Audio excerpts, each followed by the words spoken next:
السلام علیکم. I am Sana Hamid from Bagh Azad Kashmir, BSN generic second year student of Bahria town school of nursing Lahore. آج کا ہمارا موضوع گفتگو compound effect by Qasim Ali Shah. آج کی ویڈیو میں ہم آپ کو بتائیں گے کہ کمپاؤنڈ ایفیکٹ ہے کیا. کمپاؤنڈ ایفیکٹ اس بک کی اگر ہم سمری دیکھیں تو it says that step by step, day by day, your choices will shape your action until they become habits where practice make them permanent.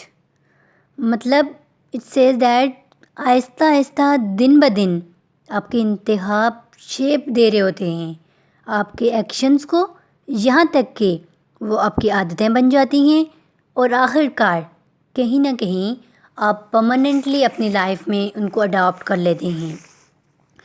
کامیابی اور ناکامی دونوں پر کمپاؤنڈ ایفیکٹ لاگو ہوتا ہے. کمپاؤنڈ ایفیکٹ کی وضاحت ہم آپ کو مثالوں کے ساتھ دیتے ہیں. دیکھیں, کوئی بھی حادثہ ہے یا کوئی بھی کام ہے تو وہ ایک دم نہیں ہوتا بلکہ اس میں وقت لگتا ہے. Everything need time to develop. آپ ہارٹ اٹیک کی ہی ایک مثال لے لیں تو یہ ایسے ہی ایک دم نہیں ہو جاتا بلکہ یہ ایک کمپاؤنڈ ایفیکٹ ہے. اس کے لیے آپ لمبے عرصے تک کہیں سٹریس میں ہیں, کہیں چیزی برگر لے رہے ہیں, آپ اسموکنگ کر رہے ہیں. اسی طرح کامیابی بھی ایک کمپاؤنڈ ایفیکٹ ہے. کامیابی بھی ایک کمپاؤنڈ ایفیکٹ سے نکلتی ہے. جتنی بھی یہ بڑی شخصیات ہیں وہ بھی کمپاؤنڈ ایفیکٹ کو شو کرتی ہیں. یہ بات معنی نہیں رکھتی کہ آپ نے آج کیا کیا, بلکہ آپ ہر روز کیا کرتے ہو, یہ چیز معنی رکھتی ہے. کمپاؤنڈ ایفیکٹ کا اگر ہم دیکھیں دوسرا نام تو اس میں ہمارا daily life style, routine work آ جاتا ہے. اگر آپ کا ڈیلی لائف سٹائل یعنی آپ کا روٹین ورک اچھا نہیں ہے, ٹھیک نہیں ہے, تو یقیناً آپ ناکام ہو جائیں گے. اگرچہ آپ کو ابھی نہیں لگے گا لیکن آپ ناکام ہو جائیں گے. کمپاؤنڈ ایفیکٹ ایک درخت بننے کا عمل ہے. یہ کوئی گوبھی, گاجر یا مولی نہیں ہے بلکہ یہ ایک درخت ہے. درخت جیسے درخت بنتے بنتے بنتا ہے, پھر اس کے بعد گنا ہوتا ہے, پھر چھاؤں دیتا ہے.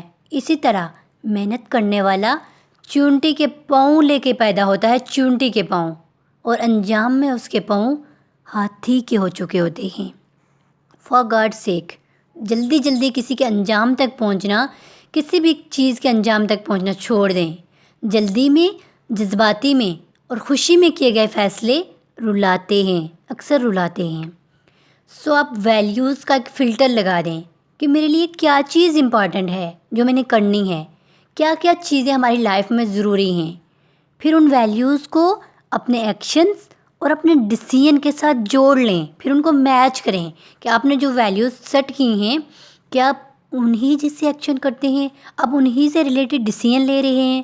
پھر اپنی لائف میں گول سیٹ کر لیں. شارٹ ٹرم گول سیٹ کریں, چھوٹے چھوٹے فیصلے بنائیں, پھر مڈ ٹرم فیصلے بنائیں, لانگ ٹرم فیصلے بنائیں. شارٹ ٹرم فیصلے بنائیں, کچھ ان کو دیکھتے ہوئے اپنی کمیٹیاں سیٹ کر دیں.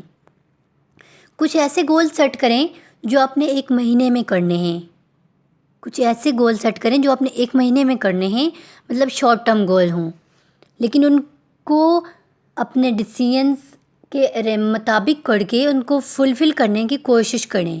پھر آپ ایسے گول بنائیں جن کا ٹارگیٹ آپ نے رکھا ہو کہ وہ 1 سال کے اندر اچیو ہونے چاہیے. 1 سال کی ٹارگیٹ رکھیں. پھر کچھ ایسے گول سیٹ کریں جو آپ نے 10 سال میں حاصل کرنے ہیں. اپنی کامیابی حاصل کرنے کے لیے اگر آپ ان تینوں چیزوں پر کوئی کمپرومائز نہ کریں تو آپ ڈیفینیٹلی کامیابی حاصل کر سکتے ہیں. اچھا, اگر کسی وجہ سے آپ کے منتھلی میں کوئی کمپرومائز ہوتا ہے, منتھلی گول اچیو نہیں ہو رہے, لیکن آپ کبھی بھی never ever compromise with your years goal. کبھی بھی اپنے جو آپ کا لانگ ٹرم گول ہے 1 سال کا, یا آپ کا دوسرا گول ہے 10 سال کا, تو اس میں کوئی کمپرومائز نہیں کریں. نو کمپرومائز. اور اس کے علاوہ 2-3 چیزیں اور اپنے ذہن میں رکھیے کہ کوئی ایسے کنویں کھودیں جن سے پانی آپ نے نہیں پینا. اس کے علاوہ کوئی ایسے درخت لگائیں جن کے چھاؤں میں آپ نے نہیں بیٹھنا, جس کے پھل آپ نے نہیں کھانے. کیونکہ جب تک آپ یہ نہیں سوچتے کہ جب آپ نہیں ہوں گے تو بھی لوگ آپ کی چیزوں سے مستفید ہو رہے ہوں گے, تب تک آپ بڑے انسان نہیں بن سکتے. بڑا انسان وہی ہوتا ہے جو اپنے کام سے دوسروں کو فیض پہنچاتا ہے، اس کی زندگی سے اس کا سائز بڑا ہوتا جاتا ہے۔ سو ہم کہہ سکتے ہیں کہ جتنے بھی بڑے بڑے ادارے، بڑے بڑے کام، بڑی بڑی شخصیات ہیں، یہ سب کمپاؤنڈ ایفیکٹ کا ہی نتیجہ ہیں۔ سو امید کرتے ہیں آج کی اس ویڈیو سے آپ سمجھ چکے ہوں گے کمپاؤنڈ ایفیکٹ ہے کیا۔